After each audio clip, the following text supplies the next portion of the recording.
আসসালামু আলাইকুম রহমতুল্লাহ। প্রিয় দর্শক শ্রোতা, আজকে অত্যন্ত গুরুত্বপূর্ণ একটি বিষয় নিয়ে আপনাদের সামনে এসেছি। বিষয়টা হচ্ছে জামায়াতে ইসলাম ইসলামী শরিয়া নিয়ে এবং ইসলামী শরিয়ার ব্যাপারে তাদের ভূমিকা নিয়ে খুব সূক্ষ্ম একটা ব্যাখ্যা তারা পেশ করে থাকে। এই ব্যাখ্যাটার কারণে অনেক মানুষ বিভ্রান্তিতে পড়তেছে এবং অনেক মানুষ বিপদগামী হচ্ছে। তারা ব্যাখ্যা করতে চায় যে আপনি যদি এখন ইসলামী শরিয়ার কথা বলেন তাহলে অনেক মানুষ আপনাকে ভোট দিবে না। আপনি যদি এখন ইসলামী শরিয়া নিয়ে রাজনীতি করতে চান, আপনি রাজনীতি করতে পারবেন না, কারণ দেশের অধিকাংশ মানুষ ইসলামী শরিয়া চায় না। আপনি ইসলামী শরিয়ার কথা বললে আমেরিকা আপনাকে সাপোর্ট করবে না, জাতিসংঘ আপনাকে সাপোর্ট করবে না, ভারত আপনাকে সাপোর্ট করবে না। সুতরাং কি করা যাবে? যেহেতু ক্ষমতায় না যেয়ে শরিয়া কায়েম করা যাচ্ছে না, তাহলে ক্ষমতায় যেতে হবে। আর ক্ষমতায় যেতে হলে আবার তাদেরকেও খুশি রাখতে হবে। তাহলে কি করা যায়? তাহলে ইসলামী শরিয়ার কথাটা বাদ দিয়ে দাও। এখন আমরা ইসলামী শরিয়ার কথা বলবো না। আমেরিকাকেও আমরা একটা বুঝ দিচ্ছি, ভারতকেও আমরা একটা বুঝ দিচ্ছি, দেশের সেকুলারপন্থী মানুষদেরকে আমরা একটা বুঝ দিচ্ছি যে হ্যাঁ, আমাদের নাম ইসলাম ঠিক আছে, কিন্তু আমরা ওরকম ইসলামী দল না, বা আমরা ওরকম ইসলামী শরিয়া টরিয়া নিয়ে অত লাফালাফি করব না। এটা হচ্ছে তাদের একটা মানুষকে বুঝ দিতে চাচ্ছে। এবং তারা এই সমাধানটা কি? যে আমরা আগে তাদেরকে বুঝ দিয়ে ক্ষমতায় যাব। ক্ষমতায় যেয়ে তারপর আমরা তাদেরকে ইসলামের সৌন্দর্য দেখাবো। তারপর আমরা তাদেরকে ইসলামের এই মহত্ব দেখাবো। আমরা তাদের সততা দেখাবো। তারাও যখন ইসলামের সৌন্দর্য দেখবে, তখন আমরা তাদেরকে ইসলামী শরিয়া পালন করাবো। তখন আমরা তাদের উপরে ইসলামী শরিয়া আইন বাস্তবায়ন করব। এখন আমার প্রথম প্রশ্ন হচ্ছে, যেই লোকটা এখন ইসলামী শরিয়া চাচ্ছে না, যার কাছে আপনি ইসলামী শরিয়ার কথাকে গোপন রেখে ক্ষমতায় যাচ্ছেন, আপনি ক্ষমতায় যাওয়ার পরে যখন আপনি ইসলামী শরিয়া কায়েম করবেন, তখন এই লোকটা যে মেনে নিবে, এর কি নিশ্চয়তা আছে? এই প্রশ্নের উত্তরটা দিয়ে যাবেন, এক নাম্বার। দ্বিতীয় নাম্বার হচ্ছে, নবী করিম সাল্লাল্লাহু আলাইহি ওয়াসাল্লামকে কাফেররা যখন এই রাজত্বের বা নেতা বানানোর প্রস্তাব করেছিল, যে ইয়া রাসূলুল্লাহ, আপনি নেতা হয়ে যান, আমরা সবাই আপনাকে নেতা মেনে নিব, কিন্তু আপনি ইসলামের দাওয়াতটা দেওয়া বন্ধ করে দেন। আল্লাহ সাল্লাহ সাল্লাম কি মেনেছিলেন? কেন আল্লাহ সাল্লাহ সাল্লামকে এটা পারতেন না যে হ্যাঁ ঠিক আছে, আমাকে নেতা মনে নাও? তিনি নেতা হয়ে গেছেন, ক্ষমতা চলে আসছে, তো বাস তিনি কি এই চিন্তা করতে পারতেন না যে ক্ষমতা হাতে চলে আসার পরে আমি মানুষকে ইসলামের দাওয়াতটা সুন্দরভাবে দিতে পারবো, আমি মানুষের সবার কাছে যে আমার ক্ষমতা বলে ইসলামকে বুঝাতে পারবো, ইসলামের সৌন্দর্য, ইসলামের মহত্ব দেখাতে পারবো? তিনি কি এই একমাত্র খাটাইতে পারলেন না?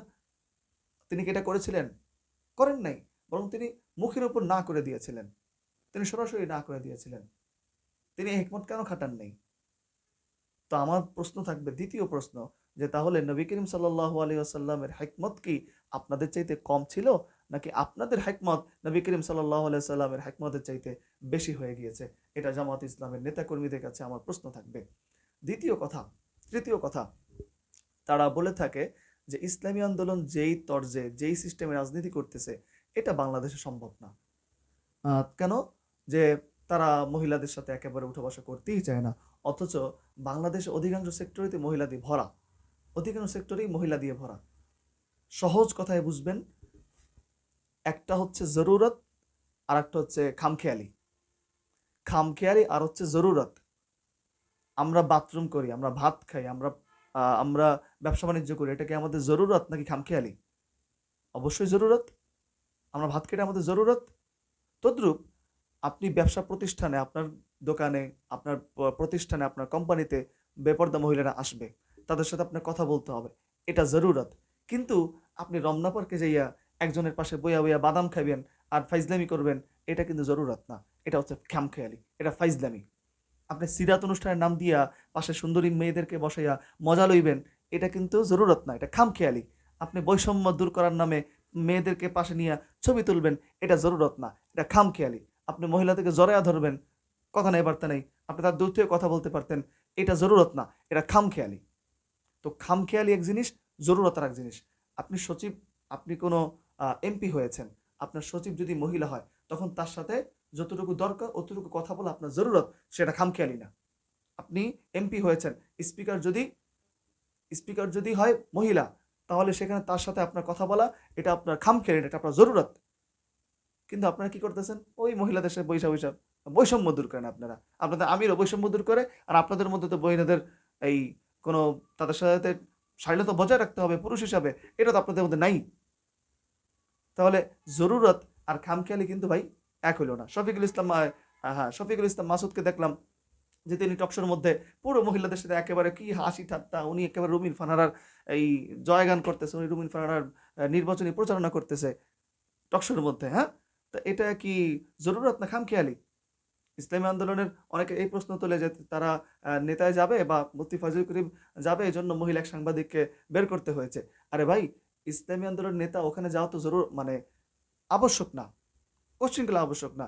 তো তিনি বলেছেন যে ভাই যদি আমাকে নিতে হয় তাহলে আমার কথা মানতে হবে। কি কথা? ওখানে কোনো মহিলা থাকা যাবে না। তো তাকে নিতে তো তারা বাধ্য। তো তারা এখন তাকে বাধ্য হয়ে নেওয়ার সময় যদি তার কথা মেনেই নিতে না পারে তাহলে সে যাবে না। যদি তাকে এই তার কথা মাইনে নিতে না পারে তাহলে সে নেবে না। এখানে তো আমার জরুরত কিছু নাই। এখানে তো সে না গেলে দেশটা ধ্বংস হয়ে যেতেছে না। এখানে তো সে না গেলে 100 মানুষ মারা যাইতেছে না। যদি চ্যালেঞ্জ তাদেরকে নিতে হয়, কোনো চ্যালেঞ্জ তাদেরকে নেওয়ার প্রস্তাব দেয়, তাহলে সে বলবে ভাই আমার এই মানে কথা আছে, আমার এই শর্ত আছে, এগুলো মেনে আমাকে নিতে পারলে নিবা, না নিতে পারলে নিবা না। ক্লিয়ার কাট কথা, কোনো মারপ্যাচ নাই। তো সোজা বাংলায় বুঝবেন, ভাই রাজনীতি করতে চান স্পষ্ট রাজনীতি করেন। ওই মুনাফিকি রাজনীতি, 2 নম্বরের রাজনীতি, এগুলো বাদ দেন। আপনারা ইসলামের নাম লাগাইছেন, যদি ইসলাম করতে পারেন ইসলামের নাম রাখেন, নাইলে কোন আমরা আওয়ামী লীগ বিএনপির মতো একটা দল, আওয়ামী লীগ বিএনপি রাজনীতি দল, আমরা তাদের মতো একটা রাজনীতি দল, কোনো সমস্যা নাই। বিএনপি রাজনীতি দল রাজনীতি করতেছে, বিএনপি তো শরিয়ার কথা বলে নাই। তো বিএনপি শরিয়ার নাম বেচাও খায় না, তারা শরীরের বাস্তবায়ন না করা, তারা শরিয়ার কথা না বলে কোনো সমস্যা নাই। কিন্তু আমরা শরিয়ার নাম বেচা খাইয়া, ইসলামের নাম বেচা খাইয়া যে মানুষকে ধোকা দিতেছেন, এটা আপনাদেরকে বিবেকে একটু বাধা দেওয়া উচিত। আপনারা যে কত কত মানুষগুলাকে এই ধোকা দিতেছেন শরিয়ার নাম করে, ইসলামের নাম করে, জামাতে ইসলাম, ইসলামে বিজয় হবে, ছাতা বিজয় হবে।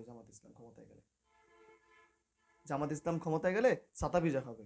আর আপনাদের কয়েকটা তো কুকুর লাগাইয়া দিছেন, আপনাদের কয়েকটা তো ওই আপনাদের কয়েকটা তো ওই মানে বট বাহিনী তো আছেই, আপনাদের বট বাহিনী, তারা কি করতেছে? ওই কথা নাই বার্তা নেই, হ্যাঁ ইসলামী আন্দোলন তো জোটে চলে আসতেছে, হ্যাঁ ইসলামী আন্দোলন কি করতেছে, জামাত ইসলামের কাছে আবদার করতেছে যে তাদেরকে জোটে নেওয়া হোক, হ্যাঁ ইসলামী আন্দোলন তো বিভিন্ন জায়গায় বলতেছে তাদেরকে ভোট দেওয়া হোক। এগুলো কই পেয়েছেন আপনারা? ইসলামী আন্দোলনের কেন্দ্রীয় থেকে নিচে পর্যন্ত সবার এক কথা, শরিয়া মেনে যদি ক্ষমতায় যেতে পারে ক্ষমতায় যাবে, নতুবা জীবনে কোনোদিন কেয়ামত পর্যন্ত একটা সিটও লাগবে না, কোনো ক্ষমতা লাগবে না, তাদের রাজনীতি যেভাবে চলতেছে এভাবে চলবে।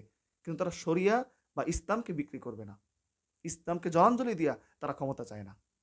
ভাই জোটে থাকলে সিট পাওয়ার সম্ভাবনা ছিল, এখন জোটে নাই, এখন সিট পাওয়ার সম্ভাবনা না থাকতে পারে, কিন্তু তারা আল্লাহর কাছে দাঁড়াইতে পারবে।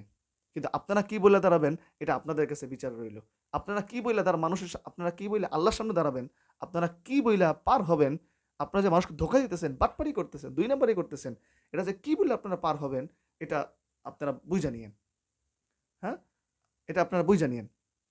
আপনারা দেখাইতেছেন যে আপনারা পুরো একেবারে, আপনারা বলেন সৎলোকের শাসন চান, বলেন আপনার সৎলোক থাকবে শাসন করবে, ভালো লোক থাকবে শাসন করবে, কিন্তু ইসলামের নামটা বাদ দিয়ে দেন, ইসলামের নামটা বাদ দিয়ে দেন।